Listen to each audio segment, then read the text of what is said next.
Hi friends, Vande Mataram. तो आप सबका स्वागत है हमारे यूट्यूब चैनल स्टडी रूलेक्स 91 में। तो आप सब दोस्तों कैसे हैं? मुझे आशा है कि आप सब अच्छे होंगे और तैयारी में बेहतरीन ढंग से लगे होंगे। तो दोस्तों मैं आ गया हूँ आज फिर एक नए वीडियो के साथ, जो कि आज का नया टॉपिक है परमाणु संरचना। काफ़ी ज़्यादा हेल्पफुल होने वाली है ये वीडियो, और इससे क्वेश्चन काफ़ी ज़्यादा एग्जाम में पूछे जाते हैं, इसलिए यह टॉपिक आपके लिए काफ़ी ज़्यादा ज़रूरी है। ठीक है दोस्तों, तो मैंने इसमें ओनली 50 क्वेश्चन लेकर आया हूँ। ये फर्स्ट पार्ट है, ठीक है। इसके बाद मैं सेकंड पार्ट लाऊंगा, उसमें 50 से 100 क्वेश्चन करवा दूंगा, ठीक है। तो इसमें 1 से 50 क्वेश्चन लाया हूँ जो काफ़ी ज़्यादा हेल्पफुल होने वाले हैं। तो आप इस वीडियो में रेगुलर बने रहिएगा और वीडियो को लास्ट तक देखिएगा। जहाँ भी आपको कहीं पे डाउट हो तो उसको कमेंट कर दीजिएगा, और मैं अगले जब वीडियो बनाऊंगा तो वो डाउट को मैं क्लियर कर दूँ, ठीक है। तो शुरू करते हैं आज का पहला क्वेश्चन। तो आज का पहला क्वेश्चन होगा, काफ़ी ज़्यादा हेल्पफुल होने वाली है ये वीडियो आपके लिए, ठीक है ना। तो ये वीडियो को पूरा देखिएगा और इम्पॉर्टेंट क्वेश्चन है जो कि काफ़ी ज़्यादा पूछे जाते हैं, ठीक है। हाँ, तो पहला क्वेश्चन है आज का। वीडियो में ज़्यादा कुछ स्पीड रहेगी नहीं, आपको आराम से देखना है और अंत तक देखना है, क्योंकि इंपॉर्टेंट क्वेश्चन है ना, आप ही देख लीजिए, ठीक है। परमाणु अभाज्य है यह निम्नलिखित में से किसने प्रस्तावित किया था? बहुत बहुत बहुत इंपॉर्टेंट क्वेश्चन है, इसको वेरी वेरी टिक लगा सकते हो आप। Very very very very most important question आ चुका है ये, ठीक है। तो इसका राइट आंसर आपको बताते चलना है। परमाणु अभाज्य है या निम्नलिखित में किसने प्रस्तावित किया? तो ये इसको प्रस्तावित किया है डाल्टन ने। क्या? Dalton. Option A is the correct answer, ठीक है। चलते हैं नेक्स्ट क्वेश्चन को। निम्नलिखित में से किसे आधुनिक परमाणु सिद्धांत का जनक माना जाता है? क्वेश्चन 2 नंबर को बताना है आपको राइट आंसर। निम्नलिखित में से किसे आधुनिक परमाणु सिद्धांत का जनक माना जाता है? इंपॉर्टेंट क्वेश्चन है कि कोई स्पीड नहीं रहेगी, लेकिन आपको आंसर बताते चलना है, ठीक है। तो इसको भी ऑप्शन ए जॉन डाल्टन, ठीक है। चलते हैं नेक्स्ट क्वेश्चन की ओर।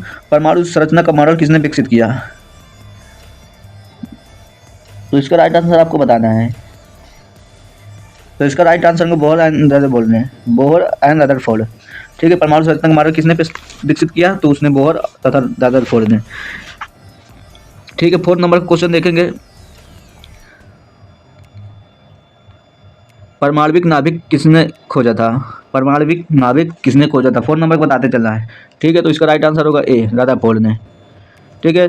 चलते हैं नेक्स्ट क्वेश्चन की ओर।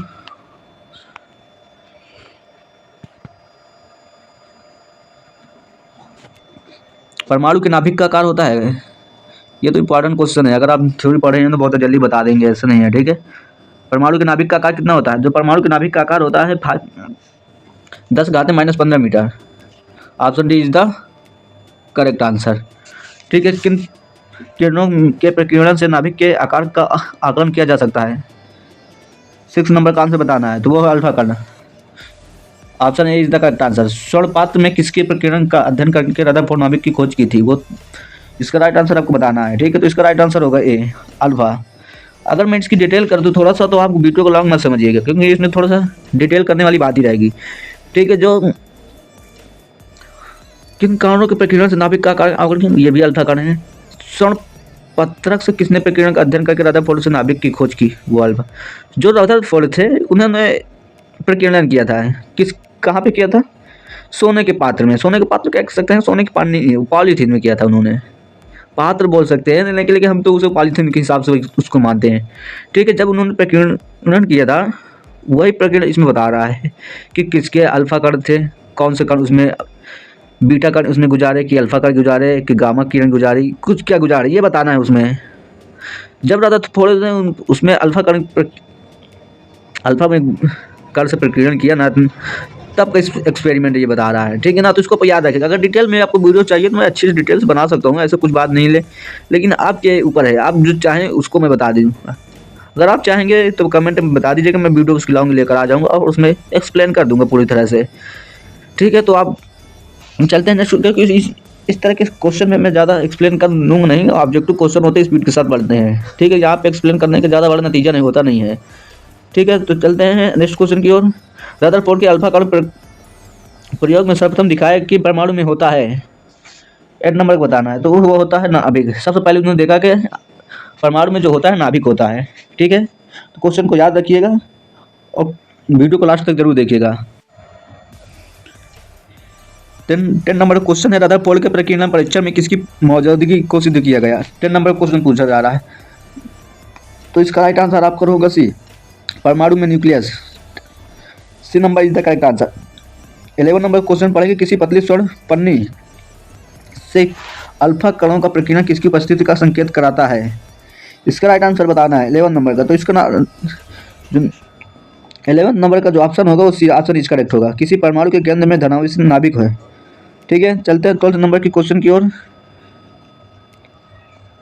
रदरफोर्ड के अल्फा कण प्रकीर्णन में प्रयोग से निम्नलिखित में से कौन सा निष्कर्ष नहीं निकाला जा सकता है। रदरफोर्ड के अल्फा कण प्रकीर्णन प्रयोग से निम्नलिखित में से कौन सा निष्कर्ष नहीं निकाला जा सकता।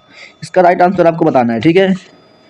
तो इसका राइट आंसर होगा ऑप्शन सी, इलेक्ट्रॉन स्थिर ऊर्जा के वृत्तीय पथ पर गति करते हैं जिससे कक्षा कहते हैं, ठीक है। Option C is the correct answer. चलते हैं नेक्स्ट क्वेश्चन की ओर।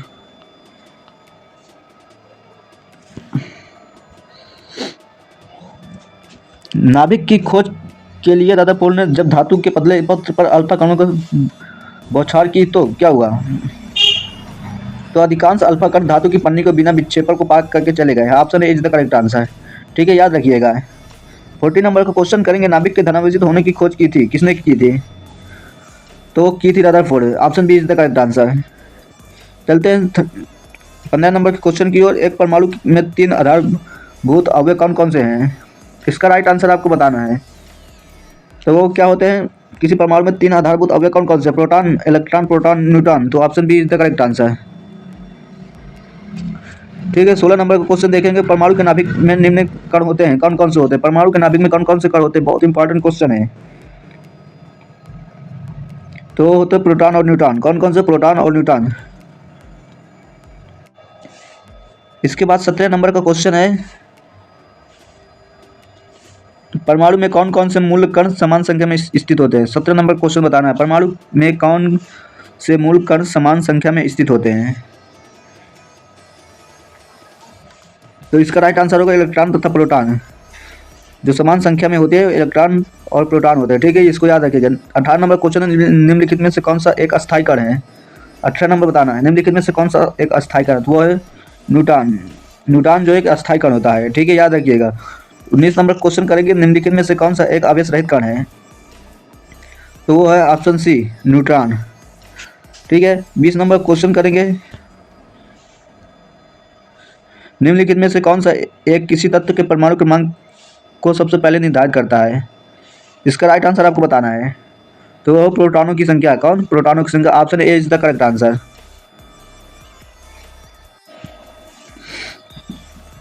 इक्कीस नंबर क्वेश्चन है, वर्ष 1897 में इलेक्ट्रॉन की खोज किसने की थी।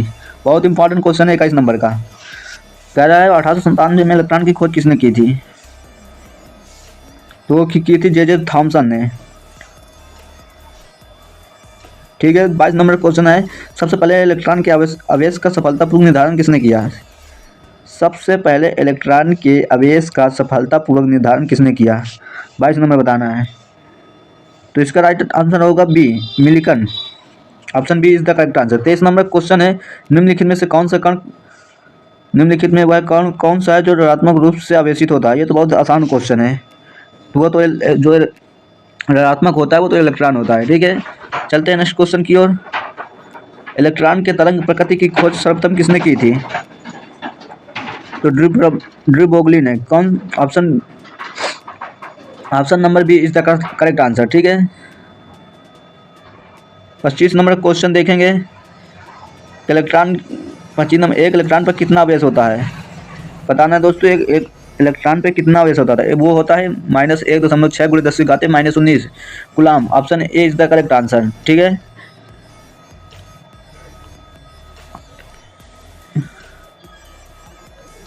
चलते हैं नेक्स्ट क्वेश्चन की ओर। निम्नलिखित में किन कणों में कणीय तरंग की द्विप प्रकृति पाई जाती है। 26 नंबर क्वेश्चन है, निम्नलिखित में किन कणों में कणीय तरंग की द्विप प्रकृति पाई जाती है। इसका राइट आंसर बताना है। तो ये है इलेक्ट्रॉन, ठीक है। हाँ, तो चलते हैं 27 नंबर, किसी परमाणु में परिक्रमण कर रहे किसी इलेक्ट्रॉन की कुल ऊर्जा। क्या होती है? ऋणात्मक नहीं हो सकती, का शून्य से अधिक नहीं हो, अधिक कोई भी मूल्य हो सकता है, कभी धनात्मक नहीं हो सकती, सदा धनात्मक होती है। इसका राइट आंसर आपको बताना है 27 नंबर। तो 27 का डी ऑप्शन सही है, सदा धनात्मक होती है। ठीक है, याद रखिएगा। आप चलते हैं 28 नंबर क्वेश्चन की ओर। प्रोटॉन की खोज किसने की? बताना है, प्रोटॉन की खोज किसने की? 28 नंबर का क्वेश्चन है। तो गोल्डस्टीन। किसने की? Goldstein. Option A is the correct answer. 29 number question करेंगे। प्रोटॉन पर आवेश के बराबर होता है। प्रोटॉन पर आवेश के बराबर होता है। किसके आवेश के बराबर होता है? वो ऑप्शन होगा 29 नंबर का। 29 का बी हो, जो होगा अल्फा का। नहीं, 29 प्रोटॉन पर आवेश के बराबर होता है, हाँ, तो वो अल्फा का है। Option B is the correct answer. ठीक है, चलते हैं नेक्स्ट क्वेश्चन की ओर।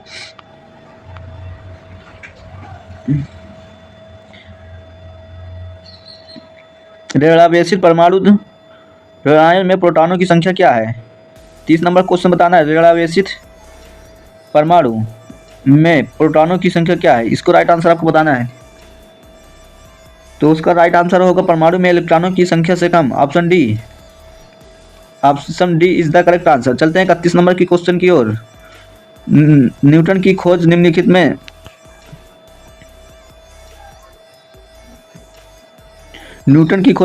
किसने की थी? न्यूट्रॉन की खोज निम्नलिखित में किसने की थी? इसका राइट आंसर बताना है। J Chadwick, A Goldstein, Niels Bohr, Ernest Rutherford. 31 number का राइट आंसर बताना है। जो 31 नंबर का राइट आंसर होगा option A, Chadwick, J Chadwick. ठीक है, 32 नंबर क्वेश्चन करेंगे। न्यूट्रॉनों के गुण धर्मों के संबंध में निम्नलिखित में से कौन सा कथन सही नहीं है? इसको आप पढ़ लीजिएगा, उसका ऑप्शन बता दे रहा हूँ, डी। जिसका ऑप्शन होगा डी नंबर। ठीक है, न्यूट्रॉन परमाणु के नाभिक के चारों ओर चक्कर लगाते हैं। Option D is the correct answer.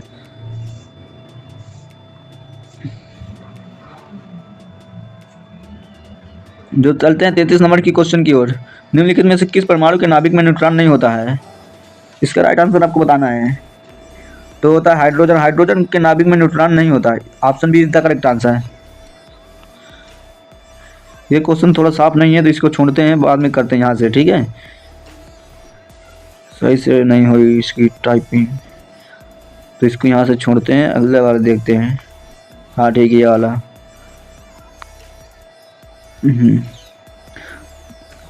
किसी परमाणु के परमाणु द्रव्यमान और द्रव्यमान के अंतर को कहते हैं?